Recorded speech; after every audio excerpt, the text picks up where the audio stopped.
آج کے حالات کے اعتبار سے ایک چیز بہت عام ہو گئی ہے اور وہ ہے موت۔ موت کا فلسفہ سب کو پتہ ہے۔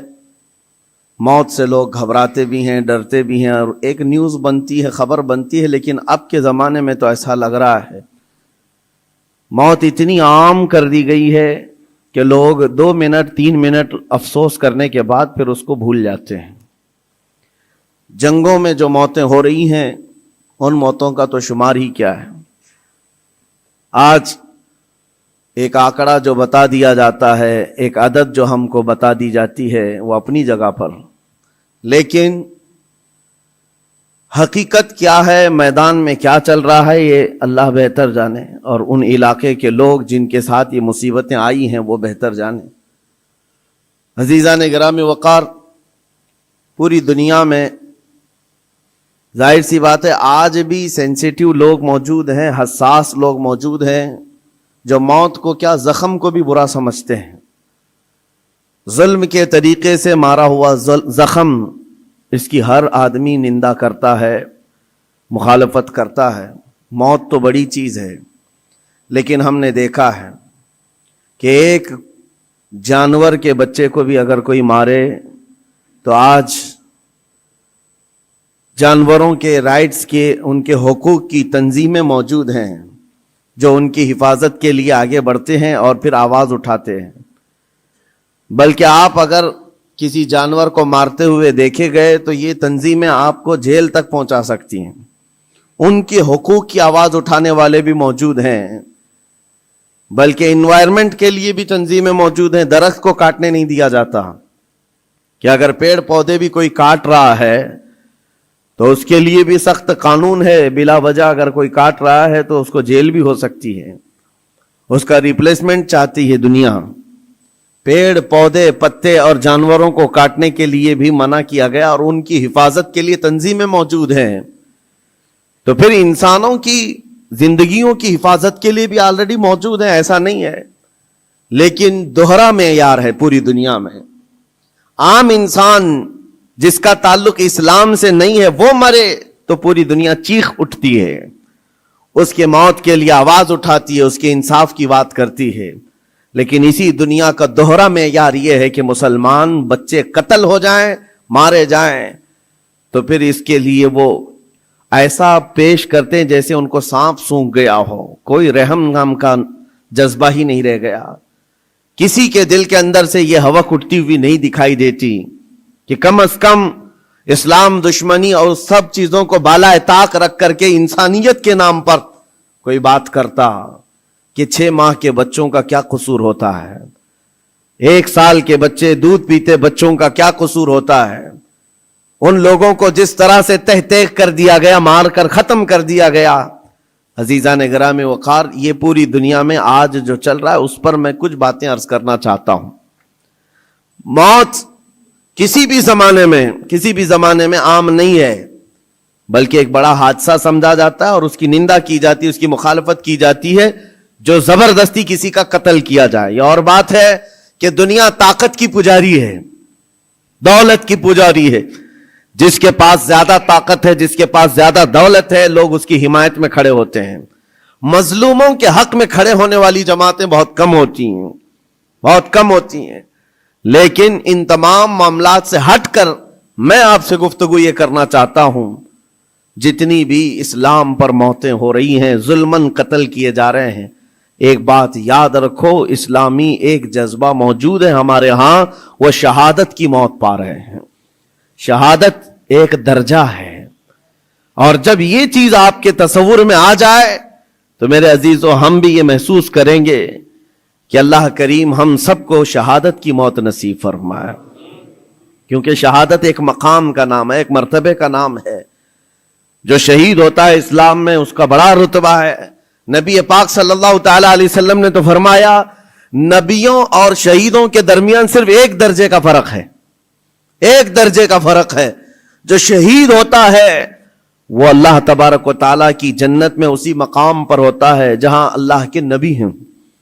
انبیاء کرام علیہ السلام کا جو جنت میں مقام ہوتا ہے اس سے ایک درجہ نیچے شہیدوں کا مقام ہے.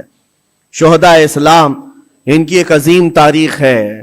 اور شہید کیوں کہا جاتا ہے اور شہید ہوتا کون ہے, یہ تھوڑی سی ڈیفینیشن معلوم ہونا چاہیے. شہید 3 قسم کا ہے. شہید حقیقی ہے, شہید فقہی ہے, شہید حکمی ہے. یعنی حقیقی شہید وہ ہے جو اللہ کی راہ میں کافروں کی طرف سے, دشمنوں کی طرف سے ظلمن قتل کر دیا گیا اور اس پر کوئی دیت واجب نہ ہوئی ہو, خون بہا اس کا نہ دینا پڑا ہو. اس طرح کے جو شہید ہے اللہ کی راہ میں مارا گیا وہ حقیقی شہید ہے, جس کی فضیلت میں قرآن میں اللہ نے فرمایا وَلَا تَقُولُوا لِمَنْ يُقْتَلُ فِي سَبِيلِ اللَّهِ أَمْوَاتٌ بَلْ أَحْيَاءٌ وَلَكِنْ لَا تَشْعُرُونَ. جو اللہ کی راہ میں مارے جائیں انہیں مردہ مت کہو, وہ زندہ ہیں, تمہیں اس کا شعور نہیں. اللہ قرآن میں فرماتا ہے وَلَا تَحْسَبَنَّ الَّذِينَ قُتِلُوا فِي سَبِيلِ اللَّهِ أَمْوَاتًا بَلْ أَحْيَاءٌ عِنْدَ رَبِّهِمْ يُرْزَقُونَ. جو اللہ کی راہ میں قتل کیے گئے ان کو مردہ گمان بھی مت کرو, وہ اللہ کی بارگاہ میں زندہ ہے اور انہیں رزق بھی دیا جاتا ہے. یہ شہیدوں کے متعلق قرآن کی صاف 2 آیتیں موجود ہیں. یہ شہید حقیقی کے بارے میں. ویسے شہید حکمی بھی ہے, 7 قسم کے الگ الگ ہیں. جیسے نبی کریم صلی اللہ تعالی علیہ وسلم نے فرمایا دیوار کے نیچے دب کر کے کوئی مر گیا, آگ میں جل کر کے کوئی مر گیا, پانی میں ڈوب کر کوئی مر گیا. خودکشی کی بات نہیں, حادثے سے خود جلا کر کے مرا ہے, خود پانی میں کود کے مرا ہے, اس کے لیے نہیں. حادثے سے آگ میں جل کر مر گیا, یا پھر پانی میں غرق ہو گیا, یا پھر کسی بڑے حادثے میں, یا نیمونیا کی بیماری جس کو ذات الجنب کہا جاتا ہے, اس میں اگر کسی کا انتقال ہو گیا, یا پیٹ کے درد میں کوئی انتقال کر گیا, یا وہ عورت جو بچہ ہونے کے وقت انتقال کر گئی, ان سب کو شہید کا درجہ دیا جا رہا ہے. یہ شہید حکمی ہے. یعنی حقیقی شہید کا مقام ایک الگ ہے, لیکن ان کو حکمن شہید کہا جاتا ہے اسلامی اعتبار سے. لیکن جو حقیقی شہید ہے اس کے لیے میں اس لیے آج اس موضوع کو چھیڑ رہا ہوں کہ دیکھ دیکھ کر کے ہم تھک چکے. چھوٹے سے بچوں کے زخم ہماری نیند خراب کر دیتے ہیں, ان کی چیخیں ہمارے چین کو اڑا دیتی ہیں. کیا آپ کے سامنے روز مرہ ماؤں کے بچوں کو ہاتھ میں اٹھائے ہوئی تصویریں نہیں آتی؟ اخباروں کی زینت نہیں بنتی آج؟ وہ ان چھوٹے بچوں کو کبھی ملبے میں اپنے عزیزوں کو ڈھونڈتے ہوئے ہم دیکھتے ہیں, دل باہر نکل آتا ہے, کلیجہ منہ کو آتا ہے. جس کا گھر تباہ کر دیا گیا, توڑ پھوڑ کر دیا گیا ہے, وہ ننھی ننھی انگلیوں سے ملبہ ہٹا کر کے اپنے عزیزوں کی لاشیں ڈھونڈ رہے ہیں. میرے عزیزوں, یہ بڑے دل جگرے کی بات ہوتی ہے. 8 سال کی عمر میں, 6 سال کی عمر میں جن کے ماں باپ بھائی بہن سب چھین لیے گئے ہوں, اور اگر اس بچے کو زندہ رہنا ہے, ابھی زندہ رہنا ہے, تو اس کی آگے کی زندگی کا کیا ہے؟ اس کے پاس کوئی اسباب نہیں, لیکن پھر بھی وہ بچہ الحمدللہ کہتے ہوئے آگے بڑھتا ہے. یہ حالات دیکھ کر کے, اور پھر میرا جسم اس وقت رونگٹے کھڑے کر دیا, اور اس وقت ہمارے جسم میں کپ کپی طاری ہوئی جب ہم نے لاشوں کی انبار کو دیکھا, اور بڑے بڑے جوانوں کے نہیں, چھوٹے چھوٹے بچوں کی لاشیں لائن سے لگائی گئی ہیں, تقریباً 50 یا 60 بچے, اور مائیں اس میں اپنا بچہ ڈھونڈنے کے لیے چادر ہٹا ہٹا کر کے دیکھ رہی ہوں. ایسے لگتا ہے جیسے ہم اسکول بھیجتے ہیں اپنے بچوں کو, اور بھیڑ میں اپنے بچوں کو تلاش کر رہے ہوتے ہیں, اور وہ میتوں میں اپنے بچوں کو ڈھونڈ رہی ہیں, ہاتھ میں دستی یا رومال لیے ہوئے. جب اپنا بچہ مل جائے, ماں اس کے بچے کا خون صاف کرتی ہے چہرے سے. وہ درد و کرب کیا ہوتا ہے ایک ماں سمجھ سکتی ہے, ایک باپ سمجھ سکتا ہے, جس کے گھر اولاد ہے وہ سمجھ سکتے ہیں. لیکن یہ درد جو بچوں کا دیکھا ہم نے, کسی کا ہاتھ کٹا, کسی کا پیٹ پھٹا, کسی کا سر پھٹا, لیکن ان تمام چیزوں کو دیکھ کر جب رونگٹے کھڑے ہوتے, پھر میں نے پڑھنا شروع کیا. اس بات پر آ کر کے پھر دل مطمئن ہوا. میرے نبی پاک صلی اللہ علیہ وسلم نے فرمایا, جو اللہ کی راہ میں شہید ہوتا ہے, تم کیا سمجھتے ہو اس کو درد بہت زیادہ دیا جاتا ہے؟ اس کو جب قتل کرتے ہیں ظالم اور کافر, اس کو جس طرح سے مارا جاتا ہے, ٹکڑوں میں بدل دیا جاتا ہے, تمہیں کیا لگتا ہے بہت تکلیفیں ہوتی ہیں؟ میرے آقا صلی اللہ علیہ وسلم فرماتے ہیں شہید کو اتنی تکلیف بھی نہیں ہوتی جتنا تمہیں چونٹی کاٹنے سے ہوتی ہے.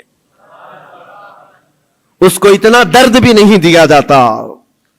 وہ اللہ رب العزت کی بارگاہ میں مامون ہے, اسے دنیا کے درد سے آزاد کر دیا جاتا ہے. چونٹی کاٹنے پر جو تکلیف ہوتی ہے زندوں کو, میرے آقا فرماتے ہیں اتنی تکلیف بھی شہید کو نہیں دی جاتی اس کے مرنے کے وقت, اس کی موت کے وقت, کیونکہ وہ اللہ کریم کے وعدے پر اتر آیا ہے. میں نے قرآن کی آیت جو پڑھی سب سے پہلے, رب تعالیٰ فرماتا ہے ان اللہ اشترى من المؤمنین انفسهم واموالهم بان لهم الجنہ. اللہ تعالیٰ نے بندوں کے ساتھ ایک سودا فرمایا, ایک سودا کیا. کیا ہے؟ رب فرماتا ہے اللہ نے مومنوں سے ان کی جان اور ان کے مال کے بدلے انہیں جنت بیچ دیا. یعنی خریدار ہیں یہ شہید, اللہ رب العزت کی جنت کے خریدار ہیں, لیکن بدلے میں قیمت انہوں نے کیا دی ہے؟ اپنی جان دی ہے. اللہ کریم کی بارگاہ میں اپنی جان پیش کر کے اس وعدے کو حاصل کیا ہے. یقیناً میرے عزیزو, رب تبارک و تعالیٰ کے وعدے کو حاصل کرنے والی یہ جماعت شہیدوں کی یہ عام لوگوں میں نہیں ہوتی, عام انسانوں میں نہیں ہے. یہ مقام کا اس کی عظمت جسے پتہ چل جائے اس کے دل سے خوف خطر ختم ہو جائے. میرے آقا صلی اللہ تعالیٰ علیہ وسلم فرماتے ہیں جنت میں سب چلے جائیں گے, جو جنتی ہوں گے قیامت کے دن, جن ایمان والوں کو جنت میں جانے کی بشارت ہوگی وہ جنت میں جا چکے ہوں گے. اور کوئی جنتی مومن ہرگز یہ نہیں چاہے گا کہ جنت سے باہر نکل کر کے آئے, کوئی نہیں چاہے گا. مگر میرے آقا فرماتے ہیں صرف شہید ایک ایسا ہوگا, شہید صرف ایسا ہوگا جو اللہ کریم کی بارگاہ میں یہ عرض کرے گا, مولا پوچھے گا اے شہید تجھے اور کسی نعمت کی ضرورت ہے جنت میں؟ وہ کہے گا کہ مولا بس ایک ہی خواہش ہے, دنیا میں تو پھر بھیج, پھر تیرے نام پر قتل ہو کر کے آؤں, پھر تیرے نام پر مر کر کے آؤں, پھر مجھے دنیا میں بھیج, پھر تیرے نام پر مر کر کے آؤں. اس لیے کہ شہادت میں جو لطف ہے وہ مجھے یہاں نہیں ملتا.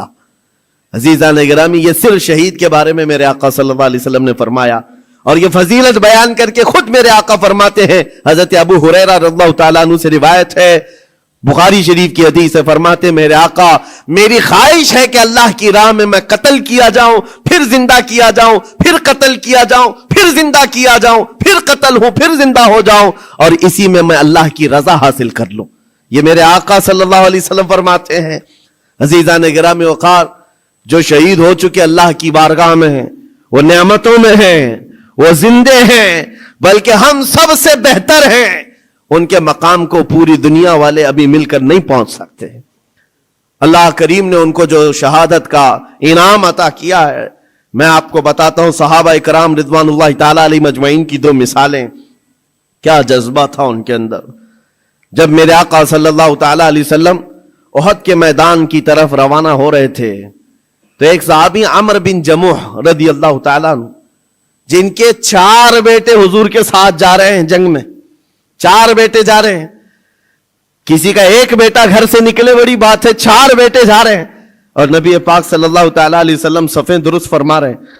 اور یہ صحابی حضرت عمرو بن جموح بوڑھے تھے اور لنگڑے بھی تھے, پیر میں عذر تھا. حضور پاک صلی اللہ تعالیٰ علیہ وسلم کی بارگاہ میں آئے, کہا یا رسول اللہ میری خواہش ہے میں بھی آپ کے ساتھ حاضر ہو جاؤں, بچے مجھے جانے نہیں دینا چاہتے ہیں. 4 بیٹوں نے زبردستی باپ کو گھر میں بٹھایا تھا, اب آپ نہیں جائیں گے, ہم جائیں گے رسول اللہ کے ساتھ. اور باپ اس بات پر لڑائی کر رہے ہیں بیٹوں سے, نہیں میں بھی جاؤں گا. حضور پاک صلی اللہ تعالیٰ علیہ وسلم کے پاس آ کر ایسے درد بھرے انداز میں انہوں نے کہا تھا, میرے آقا صلی اللہ علیہ وسلم نے انکار نہیں فرمایا, کہا کہ ٹھیک ہے آپ بھی چلیں. پہلے حضور نے فرمایا آپ کے تو 4 بیٹے شریک ہیں, آپ کے 4 بیٹے شریک ہیں, آپ گھر میں رہ جائیں. حضور پاک صلی اللہ علیہ وسلم نے جب یہ فرمایا تو وہ کیا کہنے لگے, آواز نکال کر رونے لگے, کہا تف ہے میرے بڑھاپے کو, میرے بڑھاپے نے مجھے نبی سے دور کر دیا, جوان ہوتا میرے بیٹوں کی طرح تو میں بھی جاتا. حضور پاک نے فرمایا نہیں آپ بھی جا سکتے ہیں. لنگڑا پیر تھا, حضور نے فرمایا کیسے چلو گے, دقت ہوگی, تکلیف ہوگی. وہ صحابی کہتے ہیں یا رسول اللہ صلی اللہ علیہ وسلم میں یہ چاہتا ہوں جس طرح لنگڑ لنگڑ کر کے میں یہاں چلتا ہوں ایسی لنگڑ لنگڑ کر کے جنت پہنچ جاؤں, کیا یہ ممکن ہے؟ حضور پاک نے ان کے جذبے کو دیکھا, فرمایا آپ چلیں. گھر آئے, اپنے اہل خانہ سے کہا جلدی جلدی تیاریاں کرو, میں بھی جا رہا ہوں. خوشی کی انتہا نہیں. جب جانے کا وقت تھا, دروازے پر ان کی اہلیہ آئی اور ان کو ایسے ہی تفریح کے طور پر کہا, دل لبھانے کے لیے کچھ باتیں کی جاتی ہیں. بیوی نے ایسے ہی کہا, عمر بن جموح تم تو جا رہے ہو, مجھے لگتا ہے تم بھاگ کر کے آ جاؤ گے. میدان جہاد میں جا رہے ہو, جنگ کے میدان میں جا رہے ہو, اور سخت ہوتا ہے میدان, بھاگ کے آ جاؤ گے. بیوی کا یہ صرف تانا سنا تو گرج کر کے کہنے لگے, سنو خبردار. اور اللہ کی بارگاہ میں ہاتھ اٹھایا, اللہم ارزقنی شہادتا فی سبیلک ولا تردنی الی اہلی خائبا. یا اللہ, اے اللہ تو اپنے راستے میں مجھے شہادت دے دے اور کبھی بھی زندگی میں مجھے میرے گھر واپس مت لوٹا, گھر واپس مت لوٹا. ہم تو گھر سے نکلتے ہوئے گھر واپس آنے کی سلامتی کی دعائیں کر کے نکلتے ہیں, اللہ صحیح سلامت لوٹا ہے. اور وہ جذبہ الگ ہے. نبی پاک صلی اللہ علیہ وسلم کے ساتھ جاتے ہوئے کہہ رہے واپس نہ لوٹا. گئے جنگ میں شریک ہو گئے, اور وہ جنگ بڑی سخت تھی. احد کی جنگ تو آپ کو میں نے کئی مرتبہ ذکر کیا ہے, بہت سخت امتحان تھا صحابہ کا, جہاں 70 صحابہ شہید ہوئے ہیں, اس میں حضرت عمر بن جموح بھی شہید ہو گئے. یہ بوڑھے صحابی شہید ہو گئے. نبی پاک صلی اللہ تعالی علیہ وسلم نے پھر اس کے بعد شام کو جب لاشیں اٹھانے کی باری آئی, ان کی اہلیہ گھر سے آئیں اور میدان جنگ سے لاشیں جب اٹھائی جا رہی تھی, عمر بن جموح کی لاش کو اٹھایا, گھوڑے پر رکھا, سواری پر اپنے گھر کی طرف لوٹیں. سواری نہ ادھر جاتی نہ ادھر جاتی, کہیں نہیں. بار بار گھوڑے کو چابک لگا کر دوڑایا جاتا ہے لیکن گھوڑا جاتا ہی نہیں ہے.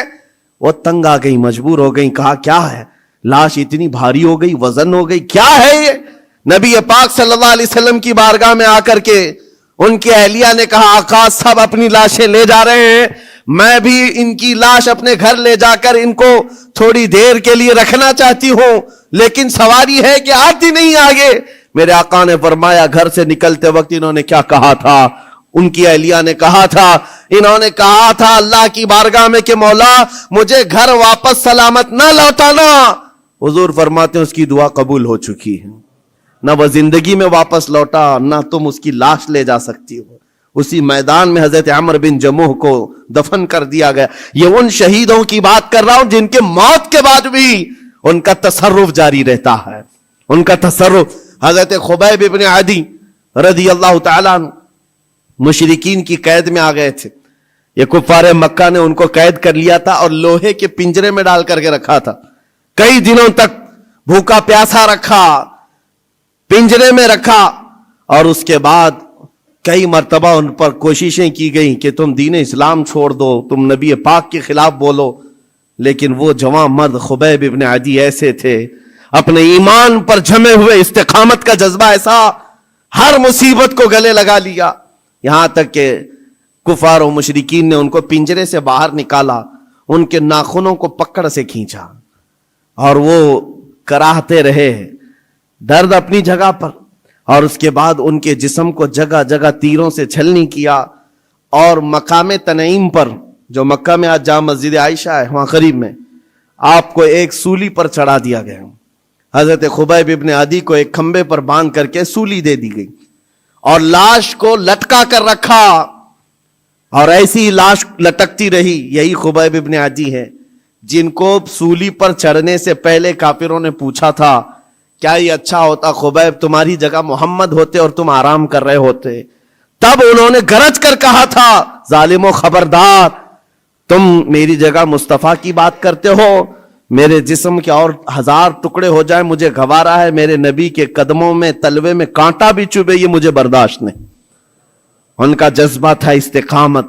جب سولی پر چڑھا دیا گیا تو ایک بات میں عرض کر رہا ہوں, شہیدوں کی زندگی کیا ہوتی ہے. مار دیے گئے, قتل کر دیے گئے, لیکن ان ظالموں نے سولی سے نیچے نہیں اتارا. پورے مکہ والوں کو تماشا دکھانے کے لیے رکھا. 1 دن 2 دن 4 دن 6 دن 8 دن 10 دن لاش ویسی کی ویسی لٹکتی رہی حضرت خبیب ابن عدی کی, یہاں تک کہ مہینہ گزر گیا, لاش کو انہوں نے نہیں نکالا. حضور پاک صلی اللہ علیہ وسلم کو جب یہ خبر پہنچی کہ حضرت خبیب ابن عدی کو پنجرے میں قید کر کے ان ظالموں نے قتل کر دیا، سولی پر چڑھا دیا ہے، اور لاش کو ایسی ہی بے حرمتی کے ساتھ لٹکائے ہوئے ہیں کہ دو لوگ تماشا دیکھتے رہے۔ 40واں دن گزرنے کو آ گیا تھا۔ حضور پاک صلی اللہ علیہ وسلم نے اپنے صحابہ سے فرمایا، ہے کوئی میرے صحابہ میں سے جو خبیب ابن عدی کی لاش کو اتار کر کے مدینے لے آئے، ان کی لاش کو اتار کر کے عزت و احترام کا معاملہ کرے؟ جبکہ 40 گھڑ سوار دن رات پہرے داری کر رہے تھے اس لاش کے پاس۔ کفار مکہ، مشرکین مکہ کے 40 لوگ اس لاش کے ارد گرد پہرا دے رہے تھے۔ حضرت خبیب ابن عدی کی لاش کو اتارنے نہیں دیا جاتا تھا، کوئی قریب آ ہی نہیں سکتا تھا۔ جب صحابہ کرام کو حضور نے یہ بات کہی، کیا جگر تھا! 2 صحابہ کھڑے ہوئے، حضرت زبیر بن عوام، حضرت مقداد بن اسود رضی اللہ تعالی عنہما، کہتے ہیں آقا آپ اجازت دیں ہم دونوں جا رہے ہیں۔ 40 لوگ پہرے داری میں ہیں اور 2 جانے کو تیار ہیں۔ جہاں ایمان ہوتا ہے وہاں تعداد دیکھی ہی نہیں جاتی۔ ہمیشہ سے یہ رہا ہے، ستیزہ کار رہا ہے ازل سے تا امروز، شرار ابو لہبی سے چراغ مصطفی۔ آج بھی یہی حالات ہیں، ایک طرف سپر پاور طاقتیں پیٹروٹ میزائل لے کر کھڑی ہیں اور سامنے نہتے بچے کنکروں سے مقابلہ کر رہے ہیں۔ میرے عزیزوں، چھوٹے چھوٹی لکڑیوں سے مقابلہ کر رہے ہیں۔ بظاہر دنیا کو آج دیکھنا چاہیے، کربلا کی داستان سناتے ہیں، ہو سکتا ہے کسی کو یقین نہ آئے، ایک طرف 22,000 تھے، ایک طرف 72 تھے، لوگ ہو سکتا ہے کہانی سمجھتے ہوں۔ آج کی اس دنیا میں آنکھیں کھول کر دیکھ لو، ہائی ٹیکنالوجی ایک طرف ہے اور نہتے چھوٹے سے بچے ایک طرف ہیں، لیکن ان کا جذبہ تو دیکھو، ظالموں کے ہاتھ میں ہاتھ دینے کو آج بھی تیار نہیں، بلکہ آج بھی ڈٹے ہوئے ہیں، جمے ہوئے ہیں، اور ان کا جذبہ صرف اتنا ہے، بیت المقدس کو آزاد کرا کر کے دم لیں گے۔ اور میرے آقا کا فرمان ہے ان کے ساتھ، وہ آج یا کل ختم ہونے والے نہیں۔ میرے آقا نے فرمایا یہ جماعت قیامت تک حق کے لیے لڑتی رہے گی۔